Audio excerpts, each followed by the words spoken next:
अब बात आती है कि हम भाई इन्हें याद कैसे करें कि कौन नंबर में सबसे ज्यादा, कौन उससे कम, कौन उससे कम।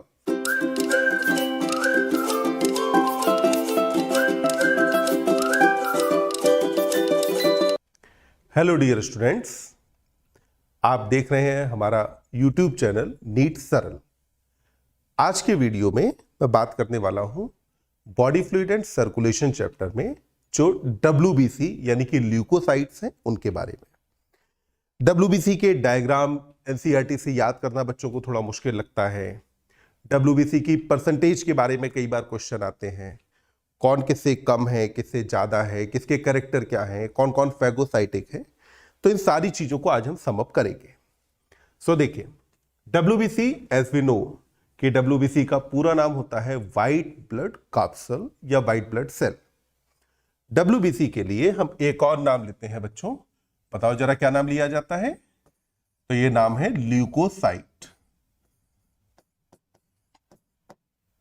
ये जो WBC या ल्यूकोसाइट है, यहां देखिए बच्चे सबसे पहली गलती करते हैं कि आप जैसे ही पढ़ते हैं कि इसका नाम WBC है और आपसे पूछा जाता है कि कलर क्या होगा, तो आप बोल देते हैं कि कलर क्या होगा? व्हाइट, जबकि actually these are colourless sales.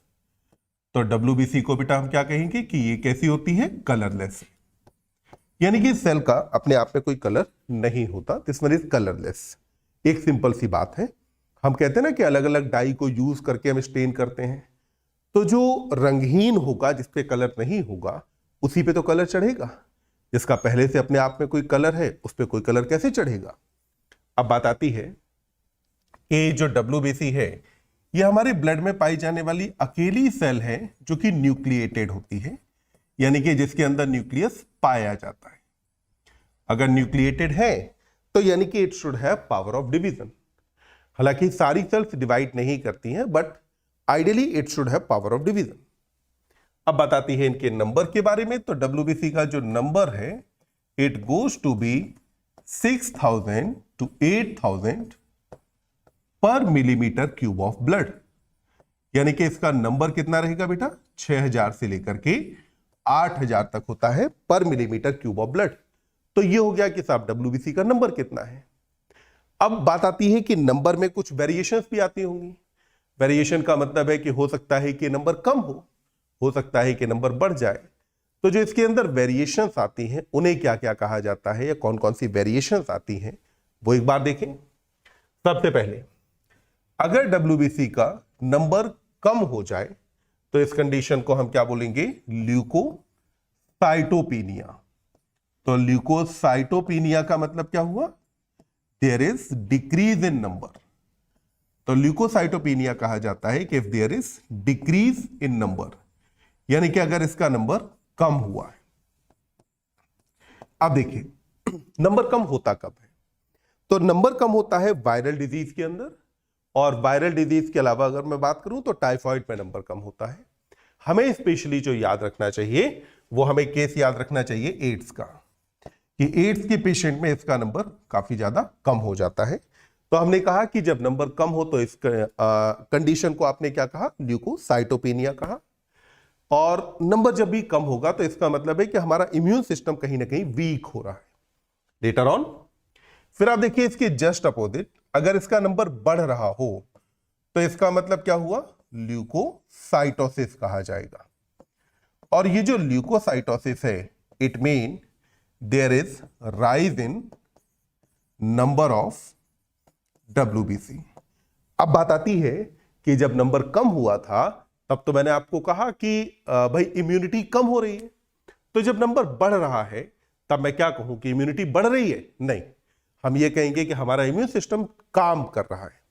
अगर इम्यून सिस्टम काम कर रहा है, इम्यून सिस्टम क्या हुआ? अपनी मिलिट्री है, अपनी आर्मी है। अगर आर्मी कुछ काम करती है, आपको दिख रही है, मतलब कि दिमाग में कहता नहीं कि कहीं ना कहीं कुछ तो गड़बड़ है। फॉर एग्जाम्पल, अगर जैसे मान लो अपने को दिखाई दे कि कहीं भाई एम्बुलेंस है या पुलिस की गाड़ी है, अगर वो सायरन बजाते हुए और बहुत तेजी से अगर कहीं जा रही है तो अपन समझ जाते हैं ना कुछ तो गड़बड़ है, जब ये इतनी तेजी से काम कर रहे हैं। तो ऐसे ही अगर इसका नंबर राइज करे तो इसका मतलब है कि कहीं ना कहीं इम्यूनिटी की जरूरत पड़ रही है। और जरूरत कब पड़ेगी? जब अगर आपकी बॉडी में कहीं ना कहीं इंफेक्शन हो। तो ये राइज होता है जब अगर बॉडी में some sort of bacterial infection is there.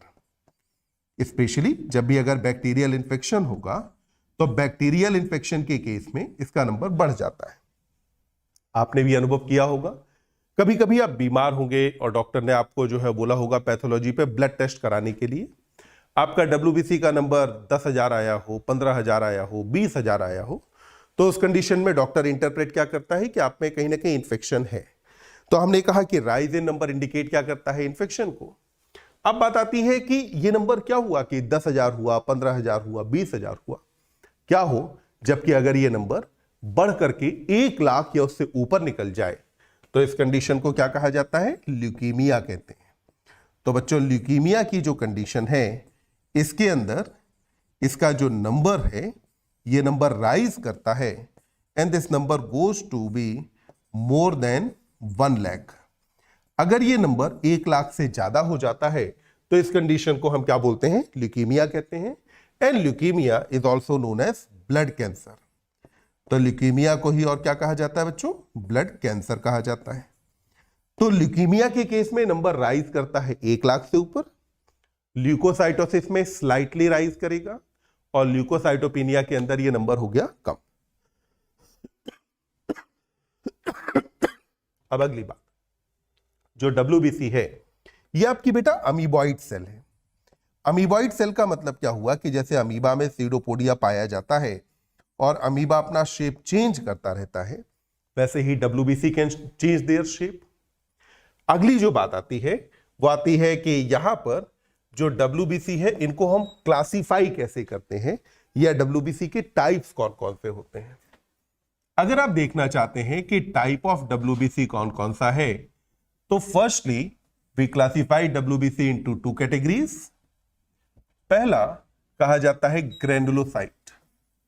So first one is called granulocyte and second is called a ग्रैन्युलोसाइट।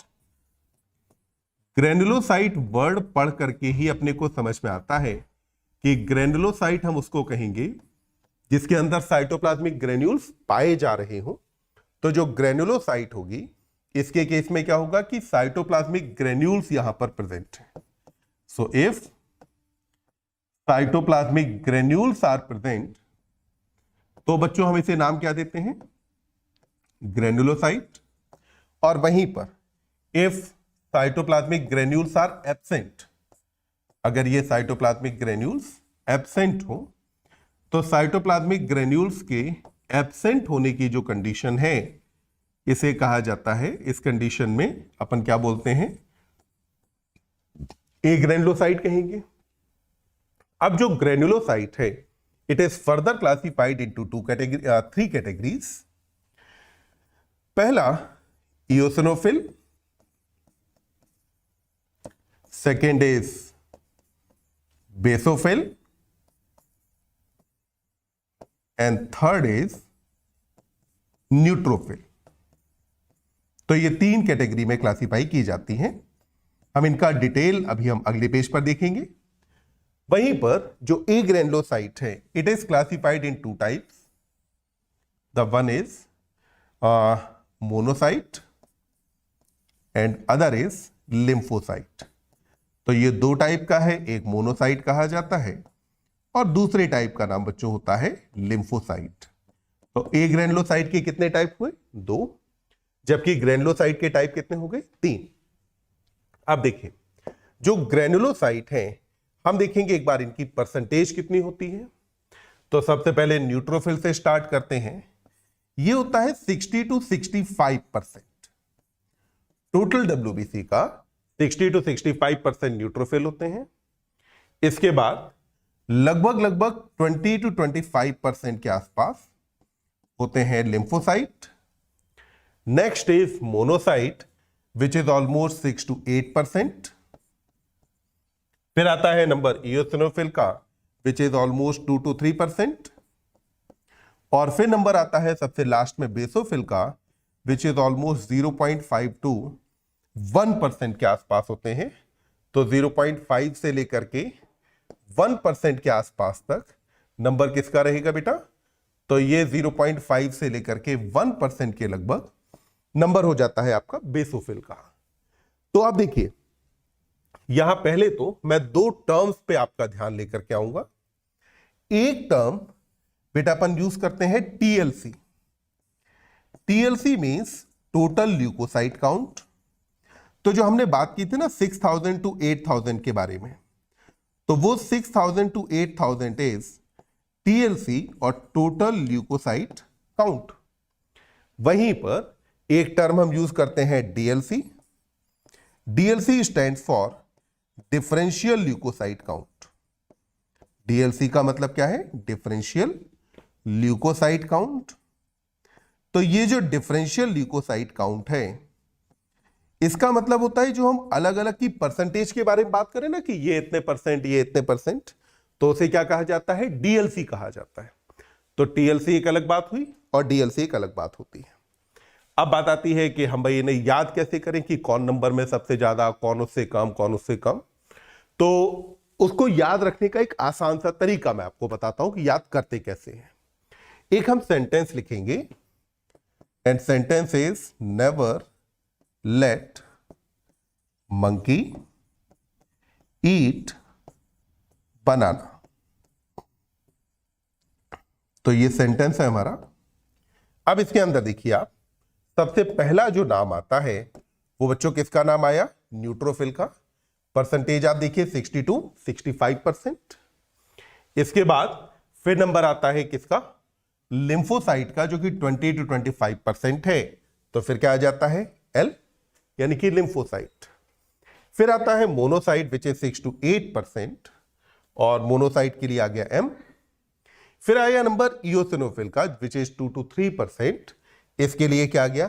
ई। और सबसे कम नंबर किसका है बच्चों?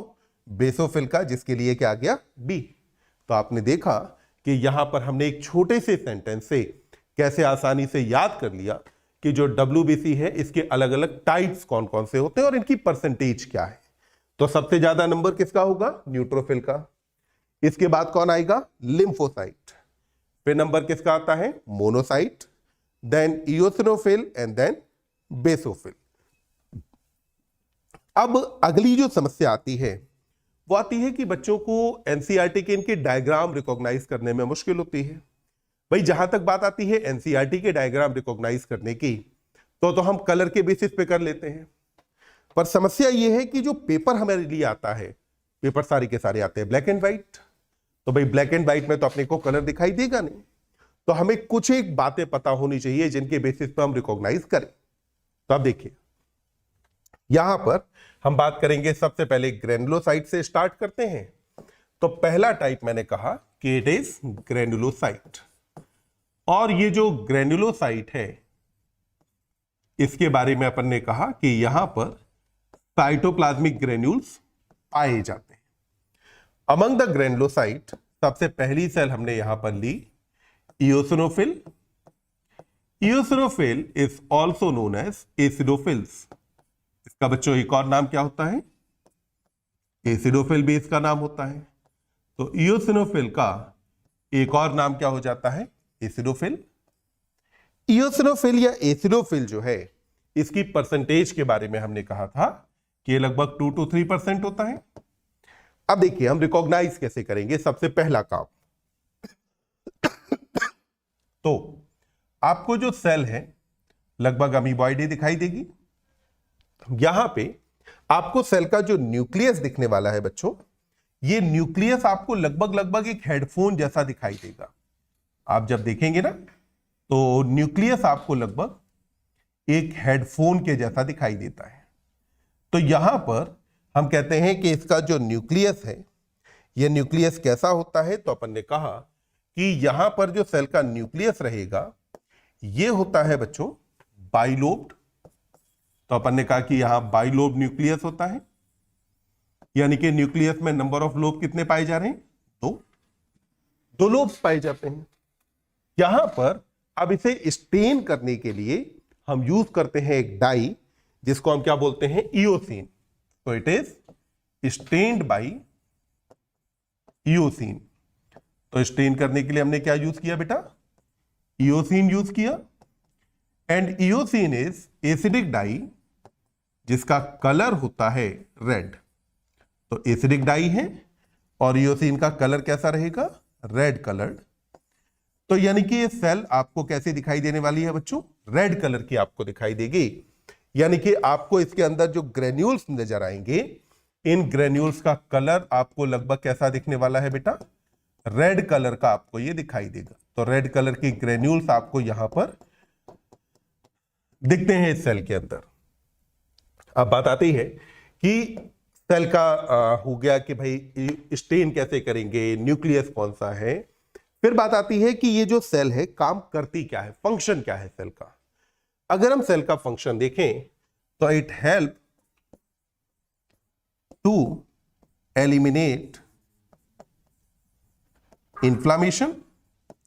जब भी अगर इन्फ्लामेशन को एलिमिनेट करना है, इन्फ्लामेशन को खत्म करना है, तो इन्फ्लामेशन को खत्म करने के लिए आप यूज किसे करते हैं? इओसिनोफिल को।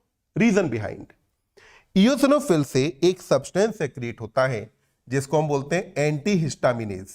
ये एक सब्सटेंस बनाते हैं, सब्सटेंस को हम क्या बोलते हैं? एंटीहिस्टामिनेज कहते हैं। आपने जब भी इन्फ्लामेशन के बारे में पढ़ा है, then inflammation is always due to histamine. यहां जो सब्सटेंस सेक्रेट हो रहा है इसका नाम क्या है? एंटीहिस्टामिनेज। ये हिस्टामिन की एक्टिविटी को खत्म करेगा।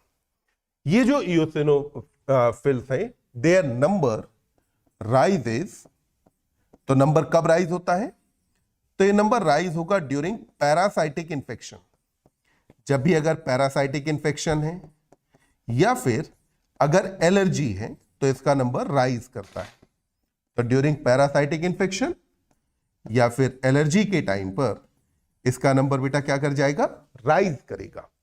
और नंबर जब राइज करता है तो इस कंडीशन को कहा जाता है इओसिनोफिलिया। तो आप ध्यान देंगे, मैंने आपको जो बताया है, मैंने कहा डायग्राम जब भी रिकॉग्नाइज करना हो तो हमेशा देखेंगे अगर न्यूक्लियस आपका बाइलोब्ड है, हेडफोन जैसा दिखाई दे रहा है, तो ये सेल कौन सी है? इओसिनोफिल है। इओसिनोफिल के बाद अगली सेल आपकी आती है जिसको आप नाम देते हैं बेसोफिल। तो after eosinophil the next cell is basophil. तो अब इसके बारे में देख लेते हैं। ये जो बेसोफिल है, देखिए यहां जो फिल्स वर्ड आ रहा है ना, इसका मतलब होता है लविंग यानी कि अट्रैक्टिंग। तो इओसिनोफिल जो है ये अट्रैक्ट कर रही थी एसिडिक डाई यानी कि इओसिन को, इसलिए आपने एसिडोफिल या इओसिनोफिल नाम दिया। ये अब अट्रैक्ट कर रही है बेसिक डाई यानी कि मिथाइलिन ब्लू को। तो बेसोफिल हमने कहा था कि लीस्ट इन नंबर 0.5 से लेकर के 1% के आसपास इनका नंबर होता है। तो सारी WBC में से लीस्ट इन नंबर कौन रहता है? तो ये अपन ने कहा बेसोफिल का नंबर सबसे कम होगा। अब अगली बात, जो बेसोफिल है इसके न्यूक्लियस में लगभग 2 to 3 लोब्स पाए जाते हैं।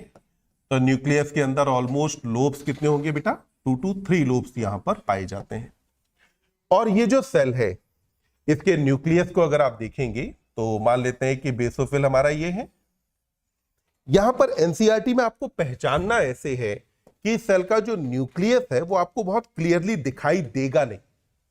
इसका जो न्यूक्लियस है लगभग एस शेप्ड होता है, तो कुछ ऐसे करके होगा। फिर जो दूसरा लोब है ये कुछ ऐसे करके आ जाएगा, and the third lobe is like this. तो ऐसे करके हमने कहा कि 2 to 3 लोब न्यूक्लियस है।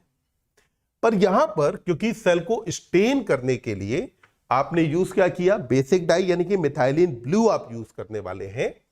तो इसलिए आपको यहां जो डॉट्स दिखेंगे, ये डॉट्स का कलर भी बेटा कैसा रहेगा? ब्लू। तो यहां पर डॉट्स का कलर ब्लू होने की वजह से आपको इसका न्यूक्लियस बहुत क्लियरली दिखता नहीं है। तो न्यूक्लियस जिस सेल का बहुत क्लियरली दिखाई न दे रहा हो वो सेल कौन सी हो गई? बेसोफिल। तो बेसोफिल के बारे में हमने अगली बात क्या कही कि ये जो बेसोफिल है it is stained by basic dye. तो स्टेन करने के लिए आपने यूज क्या किया बेटा? बेसिक डाई को आपने स्टेन किया, यूज किया। और जो बेसिक डाई यहां पर यूज की इसका नाम है मिथाइलिन ब्लू। अब ये जो बेसोफिल है इसका काम क्या होता है? ये करती क्या है? तो बेसोफिल का हमारे अंदर काम है कि हमने कहा कि यहां जो बेसोफिल है इट सेक्रेट सर्टेन सब्सटेंसेस। कौन कौन से सब्सटेंस सेक्रेट करती है? तो पहला सब्सटेंस है हेपेरिन। बच्चों हेपेरिन के बारे में आप जानते हैं कि हेपेरिन एक एंटीकोएगुलेंट है, ब्लड को कोएगुलेट होने से रोकता है। तो एंटीकोएगुलेंट यहां कौन है? हेपेरिन। दूसरा सब्सटेंस जो सेक्रेट होता है इसका नाम है histamine. Histamine is a vasodilator. ये ब्लड वेसल को डायलेट करता है और साथ के साथ ये एलर्जिक रिएक्शंस के लिए भी रेस्पॉन्सिबल होता है। तो पहला सब्सटेंस कौन रिलीज हुआ बच्चों? Heparin. Second is histamine. Histamine के बाद अगला सब्सटेंस आता है जिसको हम नाम देते हैं सेरोटोनिन। और ये जो सेरोटोनिन यहां सेक्रेट हो रहा है, this one is a vasoconstrictor. Serotonin क्या है? वैसोकंस्ट्रिक्टर है, यानी कि ब्लड वेसल को कंस्ट्रिक्ट करा देता है। तो हमने कहा कि हेपेरिन, हिस्टामीन और सेरोटोनिन, इनका सेक्रीशन करना काम किसका है? बेसोफिल का फंक्शन होता है। तो पहली सेल हुई थी इओसिनोफिल, सेकेंड वॉज बेसोफिल। अब बेसोफिल के बाद अब देखिए अगली सेल जो आपकी आती है इसका नाम होता है neutrophil. So third one is neutrophil. अब देखिए न्यूट्रोफिल में वर्ड में ही आपका न्यूट्रल वर्ड आपको दिखाई देता है। न्यूट्रोफिल का परसेंटेज कितना था? 60 to 65%। ये जो न्यूट्रोफिल है they get weakly stained by both acidic and basic dye. तो लाइटली स्टेन होती है, पर ये स्टेन हो जाती है एसिडिक डाई से भी और बेसिक डाई से भी स्टेन हो जाती है। तो ये एसिडिक और बेसिक दोनों टाइप के डाई से स्टेन हो जाती है, पर जो स्टेन है वो बहुत क्लियर नहीं होगा, यानी कि हल्का सा स्टेन एसिडिक डाई का भी लेगी और हल्का सा स्टेन बेसिक डाई का भी। यानी कि जो सेल है हमारी, यहां इस सेल में अगर हम देखेंगे तो इसमें हमने कहा कि थोड़ा सा एसिडिक डाई से भी स्टेन लिया। अगर एसिडिक डाई से स्टेन लिया तो इसका मतलब हुआ कि इसके अंदर रेड कलर के स्पॉट्स आएंगे, और थोड़ा सा यहां पर बेसिक डाई से भी स्टेन लेता है। जब बेसिक डाई से स्टेन लेगा तो इसका मतलब है ब्लू कलर के स्पॉट्स भी आने हैं। तो हमने कहा कि दोनों ही कलर के स्पॉट्स आपको नजर आएंगे, पर क्लियरली स्टेन किसी से नहीं होती। अब यहां पर इसका जो न्यूक्लियस है इसके कैरेक्टर्स के बारे में देखते हैं। तो यहां बेटा इस सेल का जो न्यूक्लियस है ये लगभग हम बोलते हैं कि 3 to 5 लोब्ड होता है। तो न्यूक्लियस आपको लगभग इसके अंदर कितने 3 to 5 लोब्स करके आपको यहां पर दिखाई देंगे। तो लगभग 3 से 5 लोब के आसपास आपको दिखाई देते हैं। अब देखिए एनसीईआरटी वाले डायग्राम से पहचानना कैसे है। तो अगर आप इसके न्यूक्लियस को देखें तो ये कुछ कुछ देखने में ऐसा नहीं लगता जैसे एक एम्ब्रियो वोम के अंदर हो, मदर की वोम में जैसे एम्ब्रियो रहता है, कुछ वैसा ही इसका न्यूक्लियस आपको दिखाई देता है। आपको हेड वाला पार्ट अलग दिखेगा, आपको एब्डोमेन वाला पार्ट अलग सा दिख रहा होगा, लिम्स वाला पार्ट अलग सा दिखाई देगा। तो कुछ वैसे हम इसको रिकॉग्नाइज कर लेते हैं। तो हमने कहा कि न्यूट्रोफिल के जो न्यूक्लियस है इसके अंदर नंबर ऑफ लोब कितना रहेगा? 3 to 5। तो यहां पर बच्चों 3 to 5 लोब्ड न्यूक्लियस इसमें पाया जाता है। तो न्यूक्लियस के अंदर नंबर ऑफ लोब्स कितना हुआ? तो 3 से लेकर के 5 लोब्स इसके अंदर हो जाते हैं। अब काम क्या करती है न्यूट्रोफिल? तो ये जो न्यूट्रोफिल है this one is a phagocytic cell. तो ये सेल कैसी है बेटा? फैगोसाइटिक सेल है। फैगोसाइटिक सेल है यानी कि क्या करती है कि ये पैथोजन को, और जो सेल डेब्रिस है, डेब्रिस का मतलब होता है कूड़ा करकट या कूड़ा कचरा वगैरह। तो जब भी सेल्स के अंदर वियर एंड टियर हुआ, जो भी सेल डेब्रिस प्रोड्यूस हुआ, तो सेल डेब्रिस को हटाना ये काम किसका होता है? ये न्यूट्रोफिल का काम है। तो ये फैगोसाइटिक है, इसीलिए इस सेल को नाम दिया जाता है बेटा माइक्रो पुलिसमैन। तो हम इसे क्या बोलते हैं? माइक्रो पुलिसमैन का नाम दिया जाता है। अब देखिए यहां पर ये एक ऐसी ल्यूकोसाइट है जिसके न्यूक्लियस में कई सारे लोब्स पाए जा रहे हैं। तो कई सारे लोब्स होने की वजह से इसको एक नाम दिया जाता है कि हम इसे बोलते हैं कि ये है PMNL। क्या कहा जाता है? PMNL। यानी कि इसको नाम देते हैं पॉलीमॉर्फो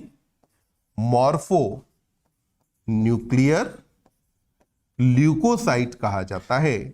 तो पॉलीमॉर्फो न्यूक्लियर ल्यूकोसाइट यहां पर कौन हो जाता है बेटा? ये आपका नाम हो गया यहां पीएमएनएल न्यूट्रोफिल का। यानी कि अगर क्वेश्चन आपसे कहता है कि डब्ल्यूबीसी में ग्रेनुलोसाइट में कौन है, तो आपका आंसर होगा इओसिनोफिल, बेसोफिल, न्यूट्रोफिल। वहीं पर अगर क्वेश्चन आपसे कहता है कि फैगोसाइटिक ग्रेनुलोसाइट कौन सी है, then your answer will be neutrophil only. तो न्यूट्रोफिल का हमने फंक्शन देखा कि भाई काम क्या है, परसेंटेज वगैरह हम पहले ही देख चुके थे। न्यूक्लियस कैसे आइडेंटिफाई करेंगे वो हमने देखा। अब यहां तक तो बात रही ग्रेनुलोसाइट के बारे में।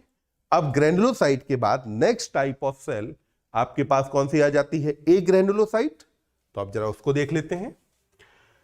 जब बच्चों आप ए ग्रेनुलोसाइट को देखते हैं, साथ के साथ ध्यान रखना आप एनसीईआरटी अपने सामने खोल के रखें, एनसीईआरटी में साथ के साथ आप पढ़ते जाएं, डायग्राम देखते जाएं, आप चीजें कोरिलेट करते जाएं, तो आपको याद रखना थोड़ा सा आसान रहेगा। अब देखिए, जब हम बात करेंगे ए ग्रेनुलोसाइट के बारे में, then among the agranulocyte सबसे पहला जो नाम आएगा वो किसका आता है बेटा, मोनोसाइट का। तो ए ग्रेनुलोसाइट के अंदर सबसे पहली सेल कौन सी है, मोनोसाइट। ये जो मोनोसाइट है, इसके केस में ध्यान रखना कि ग्रेनुलोसाइट का जो न्यूक्लियस है वो लोब्ड नहीं होता, यानी कि इसमें लोब्स नहीं पाए जाते। तो यहां जो मोनोसाइट है, इसका जो न्यूक्लियस है यह आपको लगभग शेप में बच्चों दिखाई देने वाला है बीन शेप्ड। तो इसका न्यूक्लियस आपको लगभग कैसा दिखाई देगा, बीन शेप न्यूक्लियस आपको इसका दिखाई देगा। तो हमने कहा कि मोनोसाइट में यहां पर बीन शेप न्यूक्लियस पाया जाता है। Since monocyte is a type of A granulocyte, तो इसके साइटोप्लाज्म के अंदर ग्रेन्यूल्स तो होंगे ही नहीं, cytoplasmic granules will be absent. और यहां पर न्यूक्लियस कैसा हो गया, तो हमने कहा बच्चों की बीन शेप न्यूक्लियस इसके अंदर पाया जा रहा है। ये जो मोनोसाइट है, this one is also a phagocytic cell. तो ये सेल कैसी होती है, फैगोसाइटिक सेल है। अब अगर ये फैगोसाइटिक सेल है, तो आप अगर डायग्राम में देख रहे हो एनसीईआरटी के अंदर, तो न्यूट्रोफिल है छोटी और मोनोसाइट है बड़ी। तो न्यूट्रोफिल को आपने क्या कहा था, माइक्रोपोलिसमैन। तो इसको हम क्या बोल देंगे, मैक्रोपोलिसमैन। तो ये जो मोनोसाइट है, it is also called as macro policeman. तो इसको हम मैक्रोपोलिसमैन का नाम दे देते हैं। अब फैगोसाइटिक है, तो इसका मतलब है सेल डेब्रिस वगैरह का फैगोसाइटोसिस करेगी। यही मोनोसाइट जब अगर एंटर करती है बेटा टिश्यू स्पेसिस के अंदर, तो टिश्यू स्पेसिस में एंटर करने के बाद this monocyte is called as macrophage. इसी मोनोसाइट का नाम क्या हो जाता है, मैक्रोफेज। तो हमारी टिश्यू की जो हमारी टिश्यू की जो मैक्रोफेजेस हैं, या हम जब सेंट्रल नर्वस सिस्टम में यानी कि ब्रेन के अंदर बात करते हैं माइक्रोग्लिया सेल के बारे में, तो ये माइक्रोग्लिया सेल है या मैक्रोफेजेस है, all of them are derivative of monocyte. तो ये फैगोसाइटिक सेल होती है। अब मोनोसाइट के बाद फिर आप देखें एक और सेल आपके पास आ जाती है जिसका नाम क्या है बेटा, लिम्फोसाइट। तो second cell is called as lymphocyte. ये जो लिम्फोसाइट है, इसके अंदर अगर आप देखेंगे तो लिम्फोसाइट में जो न्यूक्लियस है वो लगभग आपको गोल सा ही दिखाई देगा। तो लगभग गोल जैसा न्यूक्लियस यहां पर पाया जाता है लिम्फोसाइट के अंदर। हमने बात की थी कि नंबर वाइज आप देखेंगे तो न्यूट्रोफिल के बाद सेकेंड नंबर पर यही सेल आती है लिम्फोसाइट, जिसका परसेंटेज कितना था, 20 to 25% के आसपास होता है। अब ये जो लिम्फोसाइट है, इसके बारे में अगर हम देखें तो lymphocyte is of two type. The one is B lymphocyte and second is T lymphocyte. तो बी लिम्फोसाइट हो गई और दूसरे को बेटा हमने नाम क्या दिया, टी लिम्फोसाइट। अब देखिए आपके लिए यहां पर एक क्वेश्चन है, you have to find out कि जो बी लिम्फोसाइट है वहां पर जो बी टर्म है ये क्या इंडिकेट करती है और टी लिम्फोसाइट में टी क्या इंडिकेट करता है। ये दोनों चीजें आप मुझे कमेंट बॉक्स में कमेंट करके बताएं कि what is indicated by B and T alphabets. तो ये जो बी और टी लिम्फोसाइट्स हैं, इनके बारे में अगर हम बात करते हैं तो बी लिम्फोसाइट आपको प्रोवाइड करते हैं एएमआई यानी कि antibody mediated immunity. Antibody mediated immunity क्या है, उससे पहले हम ये देख लें कि जो टी लिम्फोसाइट है यह आपको प्रोवाइड करती है सीएमआई यानी कि सेल मीडिएटेड इम्यूनिटी। तो देखिए, जब भी कोई पैथोजन आपकी बॉडी में एंटर करता है तो पैथोजन के पास आपकी बॉडी में रहने के लिए केवल दो ही जगह हैं, या तो वो आपके बॉडी फ्लूइड के अंदर मौजूद होगा या फिर वो आपकी सेल के अंदर चला जाएगा, यानी कि pathogen will be either intracellular या फिर बाहर बॉडी फ्लूइड में। अगर ये पैथोजन आपके बॉडी फ्लूइड के अंदर मौजूद है तो वहां पर इस पैथोजन को हैंडल करना काम होता है आपके एंटीबॉडी मीडिएटेड इम्यूनिटी का। ये इस पैथोजन को हैंडल करेगी, पैथोजन को खत्म करेगी, ये इसका काम हुआ। वहीं पर सीएमआई यानी कि सेल मीडिएटेड इम्यूनिटी, अगर ये पैथोजन चला गया है आपकी सेल के अंदर, यानी कि if it is intracellular pathogen, तो अब इस पैथोजन को डिस्ट्रॉय करना, रादर पैथोजन को नहीं, जो भी इंफेक्टेड सेल है उस इंफेक्टेड सेल को डिस्ट्रॉय करना, यह काम किसका होता है? सेल मीडिएटेड इम्यूनिटी का काम होता है। मैंने अभी आपको जो कहा था ना, एक क्वेश्चन पूछा था कि भाई बी लिम्फोसाइट में बी टर्म क्या बताती है और टी लिम्फोसाइट के अंदर टी टर्म क्या बताती है। तो हेयर जो बी टर्म है, बी का बच्चों मतलब होता है bursa of Fabricius. B stands for bursa of Fabricius, और ये जो बर्सा ऑफ फेब्रिशियस है ये स्ट्रक्चर पाई जाती है बेटा बर्ड्स के अंदर। बर्ड्स के इंटेस्टाइन में होता है बर्सा ऑफ फेब्रिशियस, जहां पर इन सेल्स का फॉर्मेशन होता है। तो जो टर्म बी है इट इंडिकेट्स बर्सा ऑफ फेब्रिशियस। वहीं पर दूसरी टर्म जो हमने यहां पर टी लिया, ये टी आपका इंडिकेट क्या करता है? तो टी आपको यहां पर बताता है थाइमस। तो टी लिम्फोसाइट जो है, इसमें टी का मतलब क्या हुआ? थाइमस। नाम क्यों देते हैं? देखिए, हमारे अंदर बी और T lymphocyte both of them are formed in bone marrow. तो बोन मैरो में यानी कि रेड बोन मैरो में इनका फॉर्मेशन होता है। बी लिम्फोसाइट का मैचुरेशन रेड बोन मैरो में ही होता है, जबकि टी लिम्फोसाइट का मैचुरेशन जाकर के होता है थाइमस में।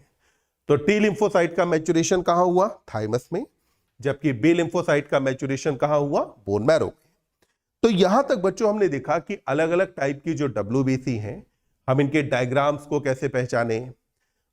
दूसरा हमने समझा कि इनकी परसेंटेज क्या है, इनके अपने कैरेक्टर्स क्या है। अगर आपको ऐसे ही और इंफॉर्मेटिव NCERT बेस्ड और नीट ओरिएंटेड वीडियोस अगर चाहिए तो आप लगातार हमारे चैनल को देखते रहें कि चैनल पे नए अपडेट्स क्या आ रहे हैं। मैं या मेरे साथियों ने कौन कौन से नए वीडियोस डाले हैं। आप हमारे वीडियोस को लाइक करें, शेयर करें, आप हमारे चैनल को सब्सक्राइब करें, और हाँ, नोटिफिकेशन पाने के लिए आप बेल आइकन को प्रेस करना न भूलें। तो आज के लिए इस वीडियो में हम रखेंगे यहां तक।